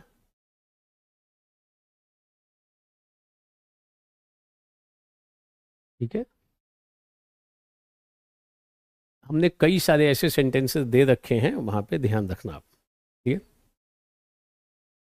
आप इसको, आप पंचायत को एनजीओ टाइप में मत बोलो सीधे सीधे, ये सामाजिक सोशली रिकॉग्नाइज्ड होते हैं, ध्यान रखना, सामाजिक दर्जा है, इन्हें कोई लीगल स्टेटस नहीं है कि ये पनिशमेंट दे दें, मगर कानून को भी हाथ में लेते हैं कभी कभी, पहले ज़्यादा था अब कम है। आप पंचायतें अब कई अच्छे कार्यों के लिए भी संलग्न रहती है।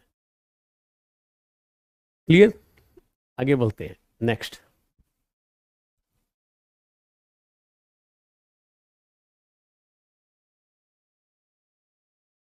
देखो आप, ये सवाल है 2022 आईएएस, हम फिर 23 पे भी आ जाएंगे, कुछ कुछ सवालों को देख रहे हैं।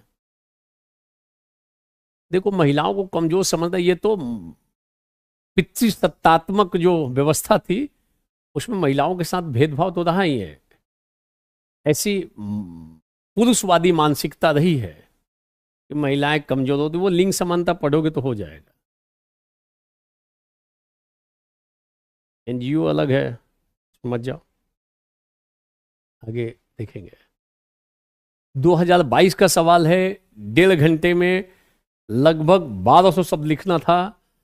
2022, छप्पर मरम्मत करने का समय तभी होता है जब धूप खिली हुई हो। कितना अच्छा सा है, ध्यान देना सारे लोग बारीकियों को, ये गेम अभी लगातार चल रहा है। कई लोग जब इस निबंध को लिखते हैं तो छप्पर, धूप और मरम्मत, धूप खिली हुई हो, एक टर्म हुआ, छप्पर मरम्मत करने का समय तब होता है, तभी होता है जब धूप खिली हो, धूप खिली हो, धूप खिली हो, मान लो तो छप्पर की मरम्मत कर लो। मान लो ये घर है आपका, ठीक है, तो छप्पर लगा लो। संदर्भ क्या है, ये तो जो शब्द आए हैं, देखो, एक होता है प्राथमिक अर्थ भाषा में, जब हम भाषा वाक्य और अर्थ के संबंध को देखते हैं, कोई वाक्य बोला जाता है तो उसका अर्थ कैसे निकालें हम। एक होता है प्राथमिक अर्थ होता है, और दूसरा गौण अर्थ होता है। गौण अर्थ के कई प्रकार होते हैं, बारीकियों को समझना। Primary meaning and secondary meaning, जब ऐसे लाइन बनते हैं तो कई बार हम उनको विशुद्ध प्राइमरी अर्थ में नहीं लेते हैं। जैसे मान लो पिछली बार आया, एक एग्जाम्पल समझना, प्राइमरी और सेकेंडरी का संदर्भ। बिहार में एक सवाल पूछा, मूस मुढ़ैये लोढ़ा हुई है, एक पूछा सवाल है, मतलब मूस मोटा होगा तो लोढ़ा हो सकता है, तो लोढ़ा तो एक निर्जीव वस्तु है, मूस को हम तो सजीव कहेंगे, मूस तो लोढ़ा हो नहीं सकता है। तो यह मूस का मतलब प्राथमिक अर्थ नहीं है, मूस का मतलब तो चूहा हो गया एक तरीके से, और लोहा तो एक भौतिक वस्तु की चट्टान का छोटा सा पार्ट हो गया, लोहा जिसको बोलते हैं। कई लोग नहीं समझेंगे दूसरे स्टेट्स वाले, वो गौण अर्थ में देखते हैं। जैसे मान लो हम कई बार गाय शब्द का प्रयोग, बैल का, गधा, ये तो खूब प्रयोग होता है। और भी चीजें हैं, मैं तीन ही शब्द का प्रयोग कर रहा हूं। हम कई बार जीवन में इसका प्रयोग करते हैं। कई बार दूसरे को कहते हैं अरे तुम तो गाय हो, कई बार बोलते थे बैल है ये। और तीसरा वाला और जो जानवर का है वो तो खूब लोग प्रतिदिन कई लोग तो करते हैं। कई बार दूसरे को कह देते हैं कि अरे ये गधा है। इसका मतलब क्या है कि आप इसका, गाय का मतलब तो एक जानवर होता है, बैल भी एक बैल का प्राथमिक अर्थ है कि बैल एक जानवर है, गधा भी एक जानवर है। इसका प्राइमरी मीनिंग तो गधे का एक जानवर है। मगर जब हम कहते हैं यह गधा है तो वो प्राथमिक अर्थ में नहीं लेते हैं, हम गौण अर्थ में चले जाते हैं। अब मतलब है कि ये मूर्ख टाइप का आदमी है, तो आलसी टाइप का होगा, कम जानकार आदमी है, हम कहते हैं गधा है। लिख बोलना मत किसी को, ऐसा नहीं कि आप गधा बोलना निकला शुरू कर दो। कई बार डांटते हुए तो बैल हो क्या, अरे आदमी बैल थोड़ी हो सकता है, बैल का मतलब बैल पशु हुआ। तो अगर आप भाषा को ठीक से पढ़ते हो तो उसमें वाक्य अर्थ विवेचन आता है। किसी वाक्य का अर्थ समझना हो, वाक्य का अर्थ, तो हमेशा हम प्राथमिक अर्थ में नहीं समझते हैं। जैसे हम कहें गाय दूध देती है, तो यहां गाय का मीनिंग गाय पशु है, प्राथमिक अर्थ है। वाक्य का अर्थ तुरंत समझ में आ गया। भले यहां देख लो जो मैं बता रहा हूं, एक अलग टाइप से ये चीजें हैं। निबंध में बड़ा कामगार है, यूजफुल है। नहीं तो लोग ब्लंडर करते हैं, ब्लंडर, गलती नहीं पकड़ पाता है। गौण अर्थ में हम, गौण अर्थ में जब लेते हैं तो वहां पे कई सारे संदर्भ बनते हैं गौण अर्थ के। वो जहत अजहत, जहत अजहत बनता है, उसमें जाने की जरूरत नहीं है, फिर वो एक अलग विवेचना का पार्ट हो जाएगा। जैसे कई लोगों से पूछोगे जो गंगा नदी के किनारे रहते हैं, कहाँ रहते हो, कहता है मैं तो गंगा में ही रहता हूं। अब गंगा में रहता है, गंगा में थोड़ी रहता है वो, गंगा में का मतलब गंगा के किनारे रहता है। संदर्भ बदल गया, सेकेंडरी मीनिंग आ गया। अब देखो गाय का मतलब दुधारू गाय लिख रहा है, अब ज्यादा मत माथापच्ची करो, दिमाग इतना मत लगाओ। मैं जो बता रहा हूं यहीं पे फोकस रखो। गाय का मतलब दुधारू गाय, सारी गाय दुधारू नहीं होती है। तुरंत चला गया गाय पे, अब बताने लगा कि लाल गाय का दूध, काली गाय, लाल गाय, पीली गाय, इसमें नहीं जाना है। गाय का कई बार मीनिंग सेकेंडरी भी निकलता है। कोई सीधा टाइप का आदमी हो उसको भी कहते हैं ये गऊ है, सीधा आदमी है। तो आपने, अगर आपको कहा जाए कि यह आदमी बैल है, तो अगर आपने प्राथमिक अर्थ लोगे तो समझ में नहीं आएगा आदमी बैल कैसे हो सकता है। तो आपको प्राथमिक अर्थ छोड़ना पड़ेगा, गौण अर्थ में लेना पड़ेगा। तो वहां बैल का मतलब मूर्ख है। हम कहते हैं ये आदमी बैल है का मतलब ये आदमी मूर्ख है। बैल का मतलब मूर्ख, बैल का मतलब तो बैल पशु होता है। समझ में आ रहा है?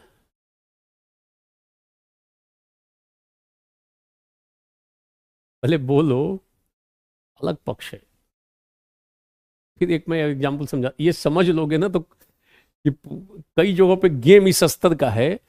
अगर ये समझोगे तो आपको कोई लाइन का संदर्भ समझने में बहुत आसानी होगी। ये प्राथमिक मीनिंग में जा रहा है कि सेकेंडरी मीनिंग में जा रहा है। जैसे मान लो, सारे लोग ध्यान से सुनना, सब लोग अभी ज्यादातर अपने घर पे बैठ के पढ़ रहे हैं सब। तो घर पे बैठ के पढ़ रहे हो तो मान लो आप घर वालों ने आपको छत पे बैठा दिया, और छत पे कुछ मान लो वहां पे चावल को सुखाया जा रहा हो, मान लो चावल या गेहूं, गेहूं हो, छत पे एक चादर पे फैला दिया गया गेहूं, और आपको वहां बैठा के कहा जाए कि बेटा गेहूं को कौवे से रक्षा करना, कौवे से गेहूं की रक्षा करो। सामने वाला बोल के चला गया, पहले बोलो कौन सा मैंने लाइन बोला? कौवे से गेहूं की रक्षा करो। छत पे एक चादर पे गेहूं फैला दिया गया धोकर, और आपके पिताजी ने माताजी ने बोला कि बेटा ये छत पे बैठो और इस गेहूं को कौवे से रक्षा करना। कौन सा लाइन मैंने बोला? एक बार सारे लोग लिख के बोलो। परंपरागत ग्रंथों में है कि दही की काक से रक्षा करो। मैंने उसको थोड़ा संदर्भ बदल दिया और आसान बना दिया। मैंने कौन सा लाइन कहा? कौवे से गेहूं की रक्षा करो। छत पे मान लो, अब ये लाइन लिख रही है, कौन लिख रही है? पहले मैं ये काम करती थी, हैं? रोहित, रोही लिख रही, पहले मैं ये काम करती थी। कोई बात नहीं, कौवे के बदले, अरे कौवा लिखने में कबूतर लिख लो, चलो आओ। कौवे से इसको प्रॉब्लम है, कहता है कबूतर से गेहूं की रक्षा करो। ठीक है, जो मैं बोल रहा हूं पहले उसको सुनो ना। गेहूं की कौवे से रक्षा करो, ठीक है, बिल्कुल सही लिख लिया। अब ये बताओ, अब छत पे बैठे हुए हो, पिताजी ने कहा था या माताजी ने कहा कि बेटा छत पे गेहूं, कौवे से गेहूं की रक्षा करो, और मान लो गिलहरी आ गई, तो क्या करोगे? गिलहरी आ गई है अब, तो क्या करोगे? गिलहरी को पिताजी तो बोल के गए थे माताजी की, भाई इस गेहूं की रक्षा करो कौवे से। अब इस लाइन का मीनिंग क्या निकालोगे? गेहूं की, इसका इसका अर्थ क्या निकालोगे आप? गिलहरी आएगी तो खाने दोगे? पहले सारे लोग बोलो। बोला तो गया है कि गेहूं की रक्षा कौवे से करो, मगर आ गई है गिलहरी। अब देखो लिख रहा है, कौन लिख रहा है? उसको खिला देंगे। कौन लिख रहा है ऊपर में? नहीं, वीर बहादुर नहीं, ऊपर में खाने देंगे। वीर बहादुर उसके पहले। हाँ, ये कौन है ये? आकांक्षा, ठीक है, वेरी गुड। एक लिख रहा है विवेक किन्नो, एक फिर कर रहा है कि रक्षा करना गेहूं की। एक ने लिखा यस सर, खाने दोगे? किसने लिखा खाने देगा? है वीर बहादुर। वीर बहादुर खाने देंगे, नाम ही है वीर बहादुर। बहादुर, वीर बहादुर रोकेंगे नहीं, कहेंगे खा लो। बाद में अगर पिताजी लठ लेकर आएंगे, बेटा तुमको मैंने बोला था रक्षा करने के लिए, तुम्हारा अपना दिमाग काम नहीं कर रहा था क्या? अपना दिमाग लगाते। कबूतर से जब बोला गया कौवे से रक्षा करने के लिए, इस कौवे का मतलब यहां केवल कौवा थोड़े हुआ। अगर इसको प्राथमिक अर्थ में ले लोगे तो कौवे का मतलब कौवा, पक्षी केवल। मगर हम यहां विस्तार दे देंगे इस शब्द का। कौवे के साथ साथ गिलहरी से, कुत्ते से, डॉगी से, और भी कबूतर से, और भी पक्षियों से रक्षा करना इसका। तो हमने उसको व्यापक अर्थ दे दिया ना। ठीक इसी तरीके से छप्पर मरम्मत करने का समय तब होता है जब धूप खिली हो। मान लो छप्पर मरम्मत, इसका मतलब कुछ समस्या आ गई है। समस्या का समाधान तब करना चाहिए जब स्थितियां अनुकूल हो, पहले से ही आप सतर्क हो।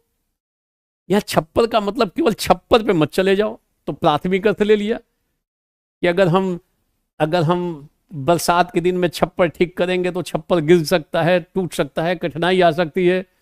पूरा घर ही मकान बनाने में पूरा खत्म कर दिया लिख लिख कर। अतः जब गर्मी के दिनों में जब छत खूब खुला हुआ हो, धूप खिली हो, तो छप्पर की मरम्मत करनी चाहिए। फिर मिट्टी अच्छे से जम जाता है, कंक्रीट भी काम करता है। पूरा आप खेले जा रहे हो। आपने इसका प्राथमिक अर्थ ले लिया, छप्पर का प्राथमिक अर्थ। छप्पर का मतलब केवल छप्पर होता है, मगर यह छप्पर का मतलब केवल छप्पर नहीं, व्यापक अर्थ दे दो। गौण अर्थ उठाना पड़ेगा।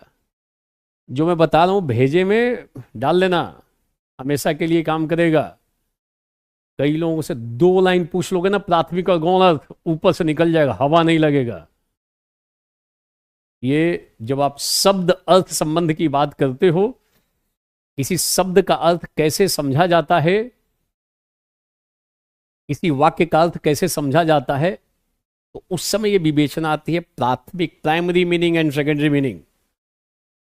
तो जो निबंध अभी पूछे जा रहे हैं, जो निबंध अभी पूछे जा रहे हैं, उसमें शब्दों के गौण अर्थ को आपको लेना है। कई जगहों पर आईएएस का सवाल है, जो ज्यादा पढ़ा होगा ना उसको वो ज्यादा और प्रभावित हो जाएगा। नहीं तो छप्पर और मरम्मत लिखते जाओगे, सामने वाला भी मरम्मत कर देगा ठीक से। ध्यान रखना।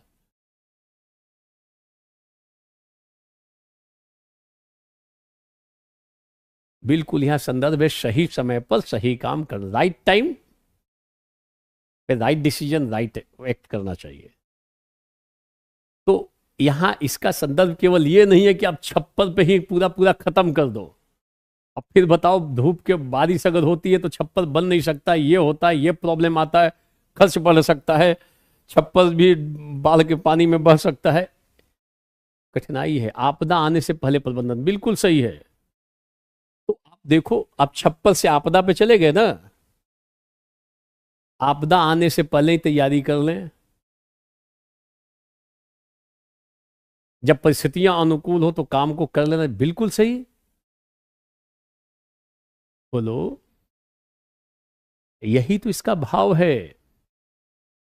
कई लोग अपना पूरा निबंधित छप्पर, मरम्मत, धूप खिली हो, इसी में खेल जाएंगे, प्राथमिक अर्थ में खेल जाएंगे।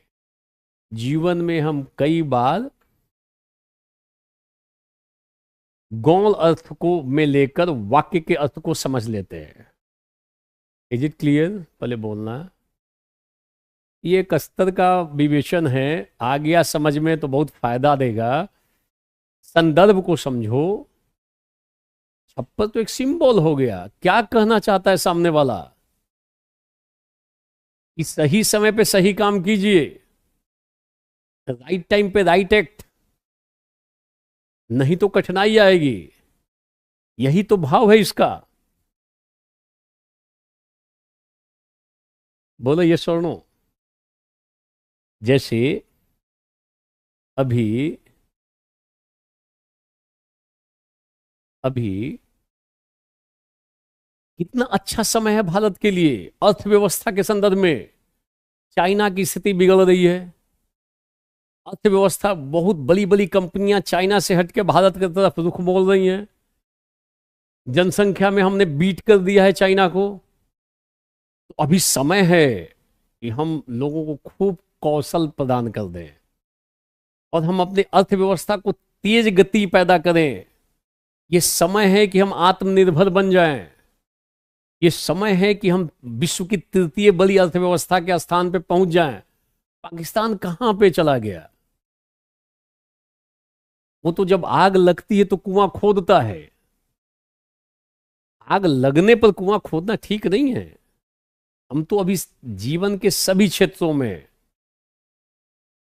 रक्षा क्षेत्र में देख लो, हम कितना एफर्ट कर रहे हैं कि आत्मनिर्भर। तेजस में अपने तेजस जो फाइटर है, उसमें पहले ज्यादा विदेशी सामान लगता था, हम ज्यादा से ज्यादा उसको इंडिजिनस स्वदेशी कर रहे हैं। ये सही समय है, धूप खिली हुई है, छप्पर का मरम्मत हो रहा है। छप्पर का मरम्मत केवल एक क्षेत्र में नहीं, रक्षा क्षेत्र में, तकनीक के क्षेत्र में, हम एआई के क्षेत्र में देखो कितना काम कर रहे हैं। अभी प्रधानमंत्री का पिछले एक महीने में कई बार स्टेटमेंट आ चुका है एआई के ऊपर। हम लगातार अच्छा काम कर रहे हैं, परिणाम स्वरूप हम आज विश्व की 5वीं बड़ी अर्थव्यवस्था के रूप में है। हम लगातार मरम्मत किए जा रहे हैं जहां जहां कमी है। पूरी अभी अभी सारी परिस्थितियां हमारे फेवर में है, फेवर में है, तो लगातार मरम्मत का काम जारी है। मरम्मत कहां कहां कर रहे हैं?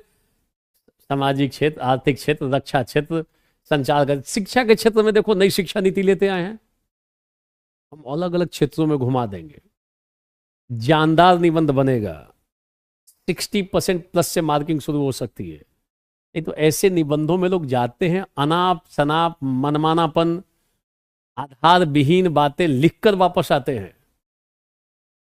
स्किल इंडिया बिल्कुल लिखो।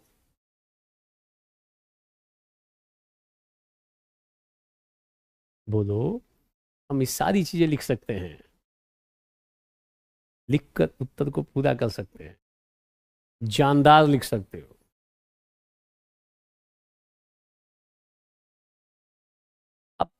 अब जो मैंने इतना बोला तो आप लिख दो राजनीति में ही सुधार की कमी, ये मत लिखो ना। लिख के निगेटिव में क्यों जाओगे? कौन है ये? प्रवीण है, क्या नाम है इनका? आप इसको अच्छा संदर्भ, आशावाद से ओत लिखो ना।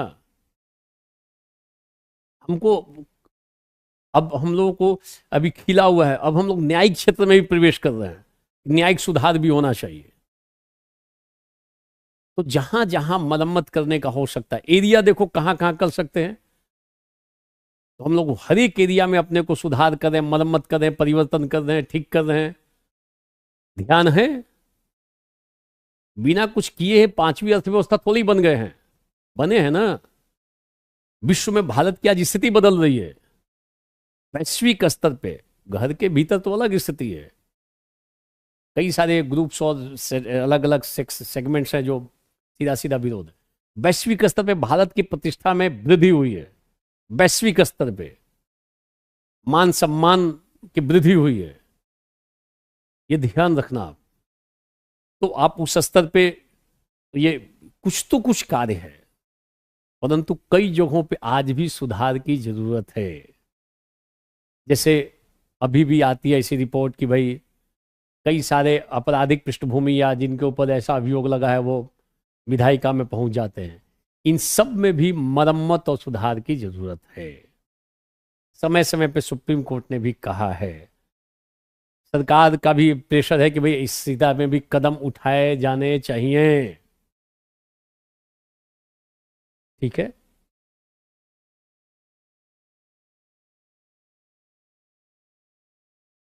यस, उसमें लिखोगे। क्लियर? ऐसा कर लेंगे तो बहुत अच्छा निबंध हो जाएगा। एक पूछे शुरू कैसे करेंगे, ऐसा लिख सकते हो कि जीवन में हम ऐसी कहावतें सुनते हैं, कावल सा जब कृषि सुखानी, अब पछताए होत क्या जब चिड़िया चुग गई खेत। जब समय था तो पाकिस्तान ने आतंकवाद को रोका नहीं, पड़ोसी देश पाकिस्तान की बात है, उसने उसको पालन पोषण किया। अब जब खुद ही आतंकवाद के दंश को झेल रहा है, अब उसको लग रहा है कि यार गलती हो गई, कुछ कठिनाइयां कर दिया। अब तो आक्षेप इस स्तर पे आ रहा है कि जितने उसके अपने उसके थे, कोई ना कोई उसको निपटा रहा है। कई बार ये भी आ रहा है कि उन लोगों के ऊपर बर्डन है, छवि वैश्विक स्तर पे खराब हुई है। भाई जितने पनाह, एक अच्छा सा पनाहगार हो गया है, जो गलत काम करता है पनाह लेना और पाकिस्तान जाए, तो एहसास हो रहा है। अब वो जाके मरम्मत करने पे तुला हुआ है, जब ऑलरेडी स्थिति बिगड़ चुकी है, तो कठिनाई का सामना करना पड़ रहा है। श्रीलंका में हुआ क्या, स्थिति बिगड़ गई तो उसने संभालने का प्रयास किया, आर्थिक संकट आ गया कोविड के तुरंत बाद। तो जिन देशों में संकट आया है, उस संकट के पहले उनकी कोई तैयारी नहीं थी, आ गया, मरम्मत शुरू किया, झेलना पड़ा, वहां की जनता को, सरकारों को आलोचना का पात्र बनना पड़ा। क्लियर? ऐसा कर सकते हो। देखो मेरे पढ़ाने के बाद मैं आईएएस का सवाल दिखा रहा हूं, बच्चे वाला नहीं, बुतरू वाला नहीं, बुतरू, बच्चे बच्चे। कई बार लोग पूरा पढ़ लेते हैं, एक सवाल आईएएस का लिख नहीं पाते हैं। मैं तो अभी कितने 5 दिन की क्लास, अभी 6 दिन की क्लास हुई है, 7वीं क्लास चल रही है। आईएएस का प्रश्न देख रहे हो, यहाँ जो दिल्ली में 2,80,000 दे के पढ़ा हो, उसको दे दो कि तुम इस पे 10 लाइन लिख के दिखा दो। उसको 2 घंटा टाइम दे दो कि 3 घंटा तुमको टाइम दे रहा हूं, इस पे 20 लाइन लिख के दिखा दो 3 घंटे में। मैं कह रहा हूं 3 घंटे का समय दे दो और कहो कि 20 लाइन लिख कर दिखा दो जिसमें क्रमिकता हो, तालमेल हो। 20 लाइन लिखने में उनको कठिनाई पैदा हो जाएगी। मगर इस बात से खुश है कि मैं एशिया के महान कोचिंग में पढ़ रहा हूं। 2.5 लाख 3 लाख देने के बाद गर्मी थोड़ी बढ़ जाती है, कॉन्फिडेंस बढ़ जाता है। मैं तो सबसे महंगी कोचिंग में पढ़ रहा हूं। जब बढ़िया चीजें आसानी से उपलब्ध है तो फिर उसका मोल नहीं समझते हैं। ये तो केजीएस ने बहुत अच्छी चीजें आपको बड़ी सरलता पूर्वक ला दी है, आपको तो धन्यवाद देना चाहिए केजीएस को, अदरवाइज आसान थोड़ा ही था। और मेरा बताया हुआ तो एक निबंध सीधे सीधे 125 नंबर का लड़ा है, हूबहू एज इट इज सब निबंध आया है। ये तो हंगामा हो जाना, मिलियन में सब्सक्राइब, मिलियन में व्यू जाना चाहिए था। कितना 80-82 हजार लोगों ने देखा, ये 2.5 लाख वालों ने देखा नहीं होगा। 2.5 जो 3 लाख जहां पे फीस है उसका एक 5 नंबर का लड़ जाएगा ना, तो उसको मिलियन लोगों तक पहुंचाया जा सकता है। 10 मिलियन लोगों पे पहुंचा देंगे, इतना कमांड है, कंट्रोल है, उसमें खेलने की आदत है। इतनी टीम बैठी हुई है, 600 लोगों की टीम तो केवल सोशल मीडिया की बैठी हुई है। 600 लोग परसेप्शन बनाने के लिए। यहां 125 नंबर का लड़ा, एज इट इज हु बहु लड़ा, तब जाके 70-75 हजार लोगों ने उसको देखा है। कमेंट अच्छा किया है लोगों ने, मगर कितने लोगों ने देखा? ये थोड़ा अंतर आता है सोशल मीडिया और नॉन सोशल मीडिया पे जाने पे। क्लियर है? तो आप सारे लोग प्रैक्टिस करना। अब निबंध का आज मैंने 3 निबंध किया, इसका मैं मॉडल आंसर दूंगा, और मॉडल आंसर जब दूंगा तो फिर आप तुरंत उसको लिखने का प्रयास करोगे। प्रयास करना, हो सकता है 2 घंटा 3 घंटा में आप एक निबंध लिखो, मगर लिखना साथ साथ लिखोगे तो आसानी रहेगी। बाद में लिखोगे तो फिर पेज काउंट करो कितना पेज इन्होंने लिखवाया है, तो ठीक नहीं होगा। शेष पक्षों को कल देखेंगे।